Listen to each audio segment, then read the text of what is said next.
순박하게 출발했다가 추하게 퇴장한, 그래서 그 빛과 그림자를 같이 갖고 있는 사사라 말씀드렸습니다. 그래서 6장에서는 기드온의 어떤 등장, 7장에서는 기드온의 승리, 8장에서는 기드온의 어떤 그런 추한 퇴장, 이제 그런 모습이 이제 나와 있는데요.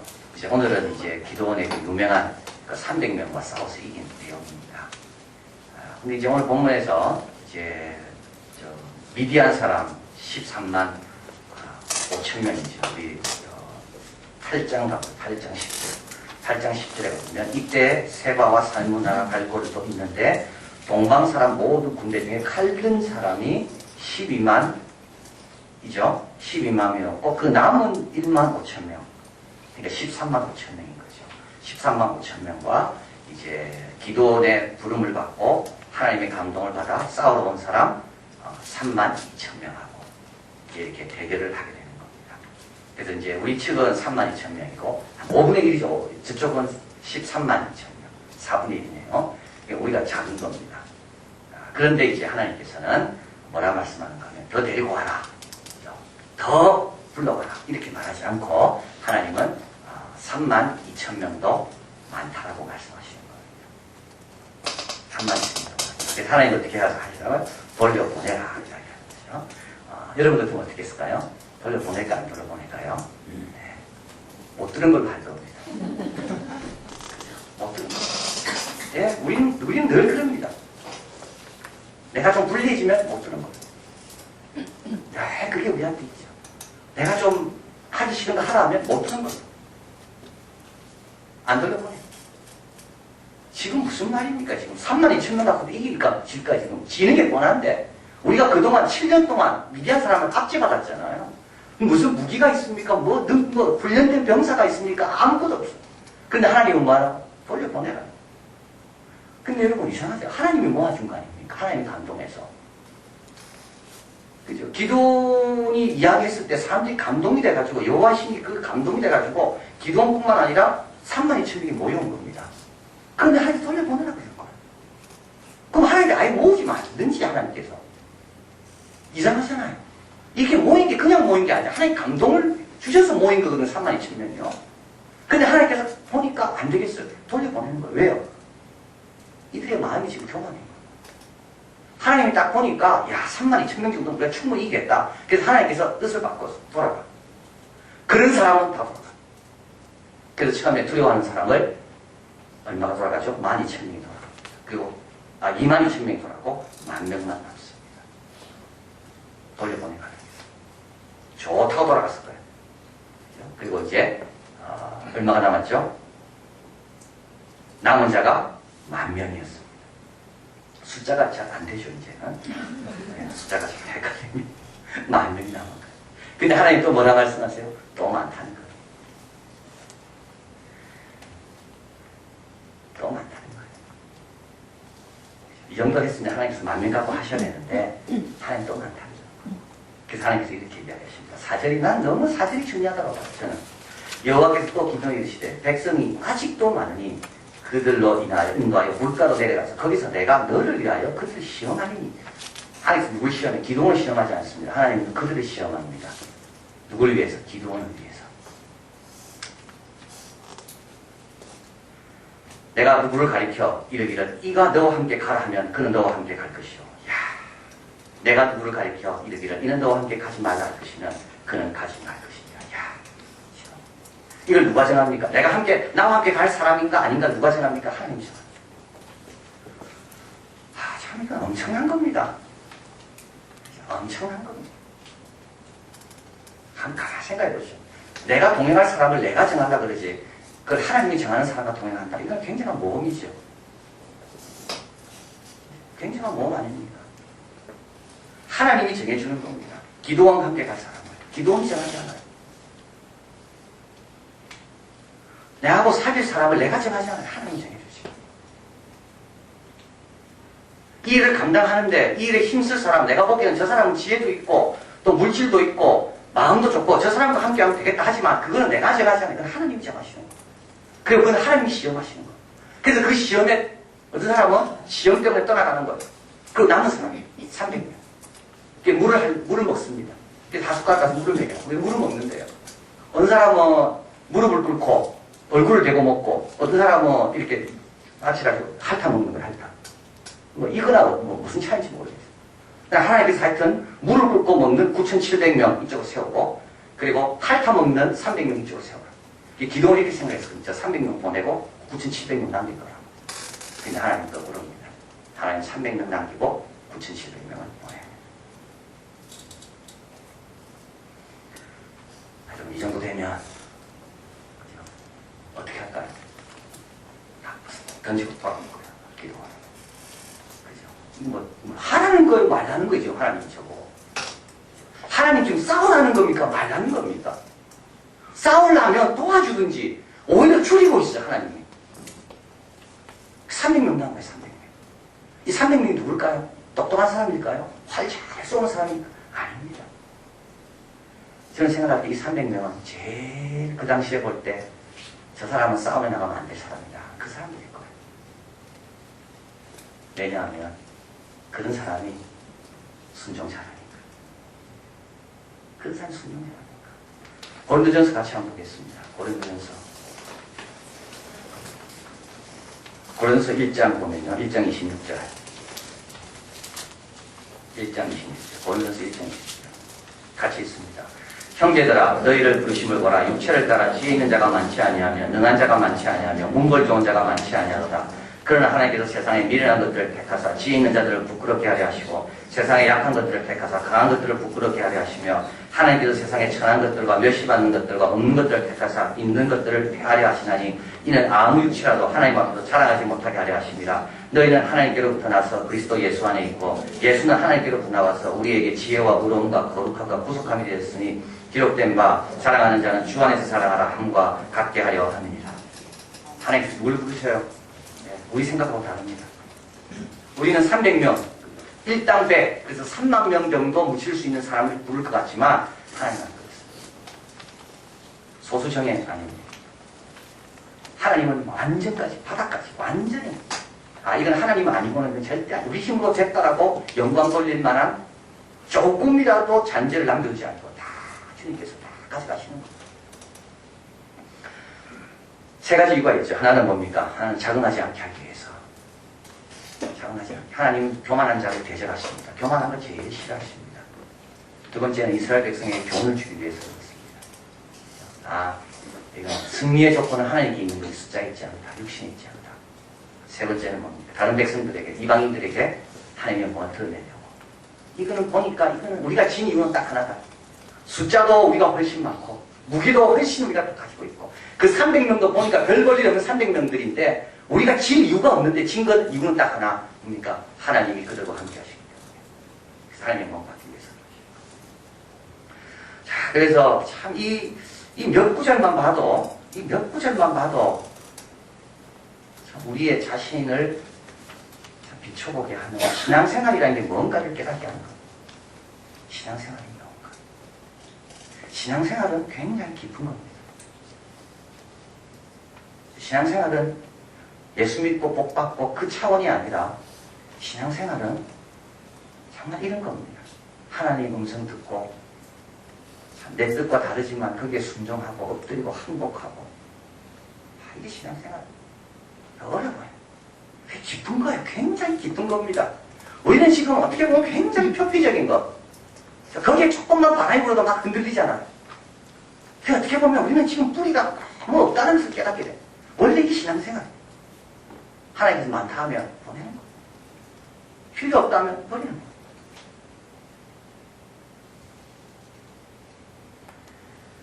또 많다 하면 또 보내는 거예요. 이게 신앙생활.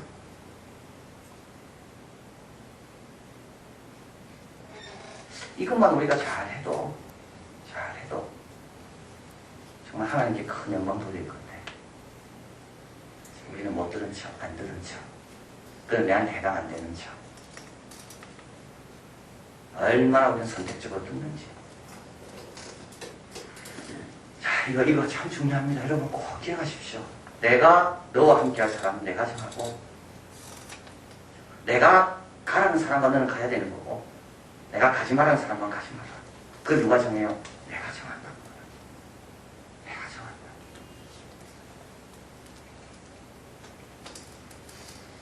우리 예언께도 마찬가지입니다. 누가 정합니까? 하나님 정하시고.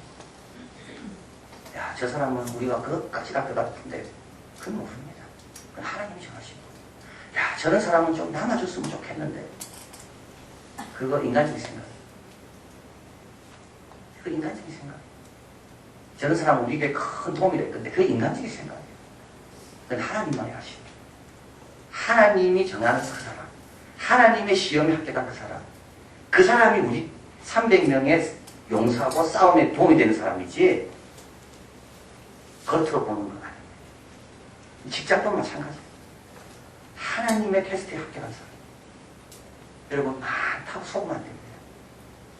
겉으로 보고 육신적으로 보고 판단하면 안 돼요. 이 두 구절만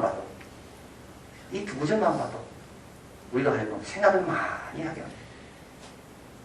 자, 그래서 이제 기드온이 300명 남았잖아요. 32,000명에서 300명 10분의 1로 팍 주는 겁니다. 10분의 1로 팍 주는 거예요.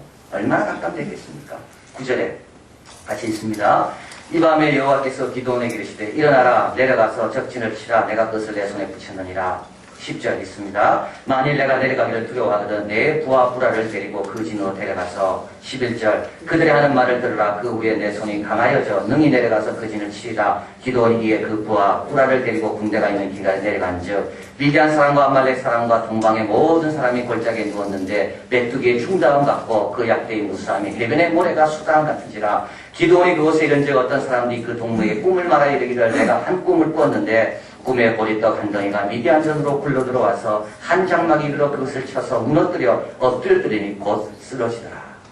14절 있습니다. 그 동무가 대답하여 가로되 이는 다른 것이 아니라 이스라엘 사람 요아스의 아들 기드온의 칼날이라. 하나님이 미디안과 그 모든 군대를 그 손에 붙이셨느니라 하더라.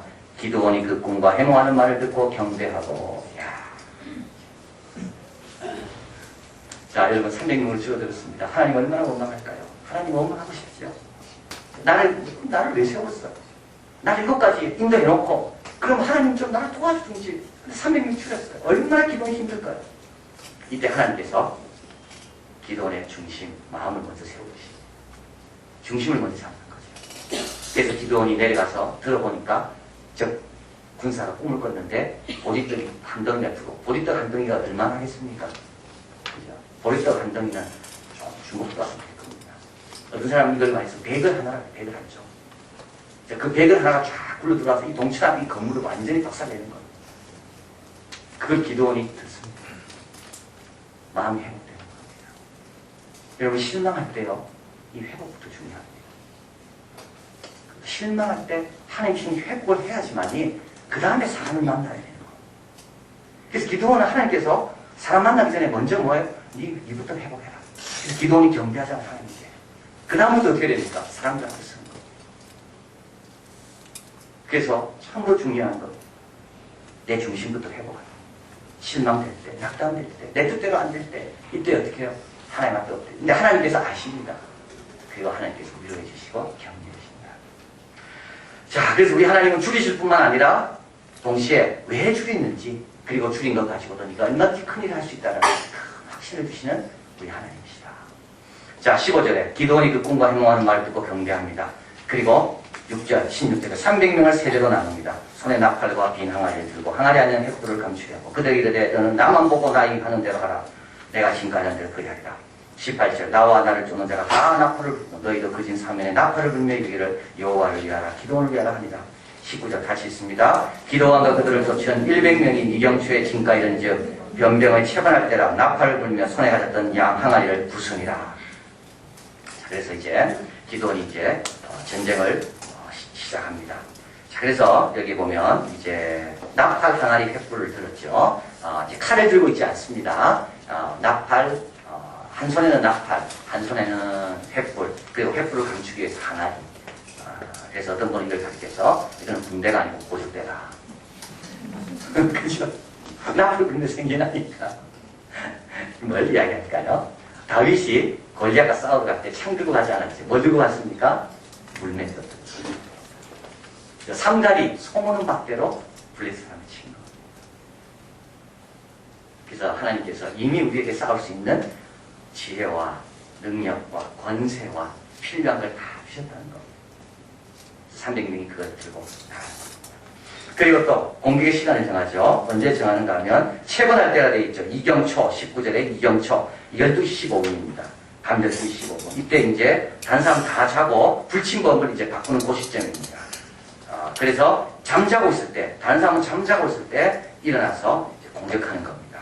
자, 그래서 비록 숫자는 작아도 하나님이 이를 감당할 때는 어떻게 치밀하게 잘 준비해서 철저해야 되고, 또 이를 위해서 어떻게 돼요? 깨어있으라고 이야기하잖아요. 300명이라도 깨어있으면 이기는 겁니다. 13만 5천 명을. 문제는 깨어있냐 자고 있냐, 그게 문제라는 겁니다. 숫자가 작아도 그 작은 사람들이 하나가 되어 깨어있으면, 하나님이 택한 무리가 되어서 깨어있으면 승리하는 겁니다. 12명의 제자들이 온 족속으로 제자를 삼는 그 승리를 할 수 있었던 것은 이들이 깨어있었기 때문입니다. 잠자고 있으면 안 되는 거죠. 오늘 아침에 제가 출근하는데, 오늘 좀 일찍 출근했어요. 어제도 좀 일찍 출근하고. 가을이 되니까 빨리 교회 가고 싶어, 일찍. 일찍 출근하는 거예요. 그래서 7시 50분쯤 차 타고 오는데, 내 마음을 어떻게 알았는지 그 KBS 뉴스 앵커 그분이 그런 말을 하더라고요. 한 분이 조사를 해봤대요. 대한민국을 움직이는 사람들은 누군가? 대한민국을 움직이는 사람들은 8시에 전화하면 사무실에 와 있는 사람들이라는 거예요. 할렐루야. 그래서 그분이 6시 반부터 8시까지 뉴스를 진행하는데, 이 뉴스를 듣는 여러분들은 대한민국을 움직이는 사람이라는 거예요. 그리고 뉴스가 끝난 겁니다. 우리가 세상에 이길 수 있는 방법은 없습니다. 이렇게 깨어있을 수밖에 없어요. 남보다 더 일찍 설치는 수밖에 없어요. 남보다 더 일찍 와서 기도하고, 하나님 말씀 듣고, 준비 딱 하고 출발하는 겁니다. 기도원도 어떻게 이겼나? 깨어있잖아요. 깨어있잖아요. 12시 15분에 다 자면 피곤한 시간이지만 이들은 깨어있습니다. 깨어있습니다. 그리고 세 부대로 나누고 적에게 공격합니다. 여호와의 칼이여 기드온의 칼이여, 여호와를 위하여 기드온을 위하여. 20절에 이렇게 말하죠. 세대가 나팔을 불며 항아리를 부수고 좌수에는 횃불을, 우수에는 나팔을 들며 불며 외치가로되 여호와와 기드온의 칼이여. 칼 들었습니까? 안 들었습니다. 그러나 이들은 전쟁하는 기분으로, 전쟁하는 마음과 각오로 죽을 각오를 하고, 칼도 두려워하지 않고, 우리에게는 더 강한 칼이 있다, 하나님 주신 말씀의 검이 있다, 이걸 믿고 이들이 이제 나가는 겁니다. 21절 각기 당지에서 그 진을 사면을 에워싸매 온 적군이 다름질하고 부르짖고 도망하고 막 아수라장이 됩니다. 자다가 깨니까 정신없죠. 낙태들이 막 날뛰죠. 그리고 세 부족이 합쳐 있는데요. 아모리 족속, 동방 사람들, 그리고 미디안 사람들이 의사소통이 잘 안 됩니다. 그러니까 완전히 아비규환이 되어버리고, 여기는 이제 풍지박산이 되어버리고 합니다. 자, 그래서 이제 24절에 사자를 보내요. 에브라임 산지 두루 행하게 하면 에브라임 삶아서 치고, 그 다음에 적군이 21절에 23절에 이스라엘 사람들은 납달리, 아셀, 므낫세, 이 사람들은 그 9,700명입니다. 그래서 왔다가 물 먹는 것 때문에 돌아갔던 사람입니다. 이 사람들이 다시 모여서 나머지 사람을 치고, 그리고 기드온이 또 사자를 보내서 미디안 사람들을 더 모아서 나머지 사람들을 다 쳐서 이제 전쟁에서 큰 승리를 이제 하는 그 이야기가 오늘 본문에 이제 나와 있습니다. 그래서 오늘 본문에서 우리에게 주시는 큰 도전이라는 게 그건 뭘까요? 그거는 낙담하지 말라는 겁니다. 낙담하지 마라. 줄어든다고 낙담하지 마라. 줄어든다. 내 뜻대로 안 된다고 낙담하지 마라. 낙담하지 마라. 우리 애 성적이 내려가고, 우리 교회 교인들의 숫자가 준다고 낙담하지 마라. 여러분 매출이 준다고 낙담하지 말고, 좋아하고 믿었던 사람이 떠난다고 낙담하지 말고, 이 사람한테 맡기면 정말 우리 아이가 잘 될 줄 알고 했는데 그 사람이 우리 아이를 안 도와준다 낙담하지 말고. 그게 다 뭡니까? 그게 다 하나님의 영광 가는 겁니다. 하나님이 했다는 걸 증거해야 되는데 자꾸 우리는 거기에다가 뭔가 자꾸 끼워넣는 거예요. 그래서 하나님 그걸 싫어하세요. 그래서 하나님 다 걷어가시는 거예요. 하나하나.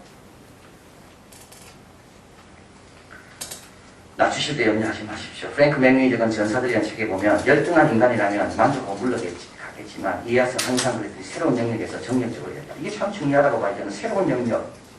익숙한 영역이 아닙니다. 새로운 영역입니다. 32,000명의 영역이 아니라 300명의 영역입니다. 그래도 불구하고 어떻게 돼요? 새롭게 또 일하는 겁니다. 거기서 32,000명이 있을 때만 일 열심히 하고 300명 있을 때는 다 자포자기 하고 그게 하나님 원하는 게 아니죠. 300명대로 열심히 최선을 다하고 100명씩 딱딱 나눠가지고 항아리를 들고 깨어서 공격하면 이기는 겁니다. 32,000명도 못 이기는 것을 3만 명으로 이겨내는 거예요. 새로운 영역에서 개척할 줄 알아야 되는 겁니다. 잘 될 때만 하는 게 아니라 잘 안 될 때, 그 안 되는 그 환경 가운데서도 내가 하나님 붙들고 하나님 원하는 게 뭘까? 용기를 가지고 또 도전할 줄 알아야 되는 거죠. 예수 믿지 않는 도쿠가와 이에야스. 도쿠가와 이에야스가 누구죠? 도요토미 히데요시 밑에 있던 사람 아닙니까? 도요토미 히데요시는 임진왜란때 한국을 치러왔던 사람입니다. 한국을 치러할 때 부대가 두 부대가 있었어요. 임진왜란 때. 한 부대는 기독교인들이고 한 부대는 기독교인이 아니었습니다. 둘이 경쟁시키는 겁니다. 그리고 기독교인을 보낸 이유가 있어요. 왜냐하면 기독교인을 죽이려고. 그리고 또 기독교인이 온 이유가 있어요. 워낙 핍박이 당하기 때문에 우리가 이 전쟁에서 좀 공을 많이 세워서 좀 인정을 받자 우리가. 그래서 기독교인이 와서 많이 죽습니다. 이렇게. 그 와중에 도요토미 도쿠가와 이에야스는 그 밑에 있었어요. 그 밑에. 근데 너무 힘이 똑똑한 것 같으니까 힘이 세고 도쿠가와 이에야스가 도요토미 히데요시가 간도란 지방으로 유배 보냅니다. 근데 그 간도란 지방은 누구도 가기 싫어. 왜냐하면 그 사무라이 무사들이 워낙 방불기질이 강해가지고 영주의 지배를 안 받는 거예요. 그래서 도요토미 히데요시가 이에야스의 힘을 약화시키려고 너는 거기 가서 조금 좀 포기해라 보냈는데 오히려 그들의 마음을 다 사가지고 평소보다 3배나 많은 생산량. 그래서 도요토미 히데요시가 이에야스가 보내는 쌀을 먹지 않으면 안 될 정도로 이렇게 말합니다. 후퇴함으로 제국을 얻었다. 후퇴함. 여러분 후퇴할 때 여러분 너무 염려하지 마십시오. 그 안에서 뭔가를 개척할 수 있는, 그 안에서 뭔가를 할 수 있는, 그걸 할 수 있어야 됩니다. 그게 하나님의 사랑입니다. 염려하지 마세요. 염려하지 마세요. 또 순종할 때 완전히 순종해야 됩니다. 여러분 기도원은 이렇게 이야기하죠. 여호와를 위하고 기도원을 위하고. 근데 여러분 여호와를 위하고 요것만 나왔으면 됐는데 기도원은 항상 이게 문제입니다. 여기서 자기를 끼어넣는 거예요. 여호와의 칼이요 이러면 됐는데 여호와와 기도원의 칼이요. 이게 누룩입니다. 누룩을 빨리 제거해야 돼요. 그래서 95% 순종이 참 잘하는 것 같습니다. 여러분 95, 나는 이 정도만 해도 신앙생활이 잘한다. 나는 95%다. 그런데 95%면 전화회사가 95%만 일하고 나머지 5% 부족하다면 매일 1시간 15분 전화 서비스를 받지 못한다. 95%만 오류가 있고 5%에 오자가 있다면 16단어, 한 페이지에 16단어가 틀린 거거든요. 그리고 매년 18일간은 물을 마시지 못하며 병원 생명유지 장비 없이 18일간 멈춰야 돼요. 여러분 95%에 만족하면 안 돼요. 항상 회개하고 조심하고 내가 100% 주님께 순종하자. 100%. 그리고 우리 하나님은 이런 기도원도 끝까지 참아주십니다. 왜냐하면 100% 되라고요. 100% 될 때까지 기다리시는 거예요. 같이 하나님 말씀이 있습니다. 하나님이 자기를 사랑하는 자를 위하여 예배하신 모든 것은 눈으로 보지 못하고 귀로도 듣지 못하고 사람의 마음으로 생각지 못하였던 것 같으니라. 그래서 하나님 기다려주시는 거예요. 기도원이 깨달을 때까지. 그래서 하나님께서 기도원에게 위로해 주시고 격려해 주시고 내 부하를 데리고 밑에 가서 하나님 우선 듣도록 하나님께서 인도해 주시고 왜냐하면 기도원을 향한 하나님의 생각은 눈으로 보지 못하고 귀로 듣지 못하고 마음으로 생각지 못하는 거니까. 그래서 하나님께서 우리를 인내해 주시는 겁니다. 근데 우리가 그걸 빨리 깨달아야 돼요. 자, 그래서 마지막 결론은 뭡니까? 낙심은 뭡니까? 낙심 같이 있습니다. 낙심은 과거에 대한 불만족이요, 현재에 대한 혐오고, 미래에 대한 불신이다. 낙심은 어제의 축복에 대한 대응망덕이요, 오늘 기회에 대한 무관심이요, 내일을 위한 힘에 대한 불안이다. 여러분, 낙심은요, 지금까지 받은 축복에 대한 대응망덕이라고 말합니다. 이렇게 많은 복을 받고도 지금 조금 하나님께서 내 뜻대로 안 해준다고 낙심합니까? 대응망덕이죠. 받은 게 얼마나 많이 있는데 지금 내 뜻대로 안 된다고 낙심하고 불평하고. 그 다음에 더 중요한 말이 같이 있습니다. 그것은 시간에 대한 조급함이며 사고의 미성숙이요 하나님에 대한 무리함이기도 하다. 낙심은 미성숙한 겁니다. 그리고 하나님에 대해서 무리한 겁니다. 우리를 향한 하나님의 생각을 눈으로 보지도 못하고 귀로 듣지 못하고 마음으로 생각지 못한 건데 내가 부족해서 못 보고 있을 뿐인데 내가 낙심합니까? 자, 그래서 오늘 우리 주신 말씀을 좀 우리가 곰곰이 생각하면 좋겠습니다. 하나님 주일 때 나는 어떻게 반응할까? 하나님이 많다고 말하실 때 나는 어떻게 반응하는가? 나는 어떻게 반응할까? 기도하시겠습니다.